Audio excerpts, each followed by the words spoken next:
பிறர் மானத்தை பற்றி பேசக்கூடாது. முதல்ல பிறருடைய கண்ணியத்தை பற்றி பேசக்கூடாது. அவர் கெட்டவராகவே இருந்தாலும் நல்லதா பேசணும்.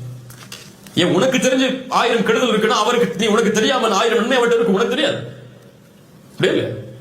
அவருக்கு தாடி இருக்காது, ஆனா அவர் தஹஜ்ஜுத் தொழுவார், உனக்கு தெரியாது. அந்த பொண்ணு நிக்கா போட்டிருக்க மாட்டா, ஆனா எந்த ஒரு ஆண்டையும் பேசாம பேஸ்புக்ல இருப்பா, அது உனக்கு தெரியாது. நிக்கா போட்டிருக்க பெண் பல பேர் அதை செய்யறாங்க. தாடி வச்சிருக்க பல பேருக்கு தஹஜ்ஜுத் இல்ல. உனக்கு இல்லாத நன்மை அவரிடத்தில் இருக்கும், நீ அதை பத்தி நினைக்காத.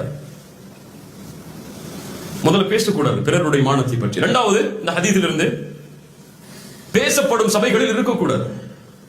பேசப்படும் சபைகளில் இருக்கக்கூடாது. அப்படி இருந்தால் சும்மா இருக்கக்கூடாது. மூணாவது சட்டம், ரத்த திருப்பிடணும். வேணாம், ஸ்டாப் பண்ணி, இதுக்கு மேல இதை பத்தி பேசாத. இன்று இந்த 3 தன்மையை யார் செயல்பட்டு நடக்கிறாரோ அவரை அல்லாஹ் நாளை மறுமையில் நரகத்தில் இருந்து பாதுகாப்பான்.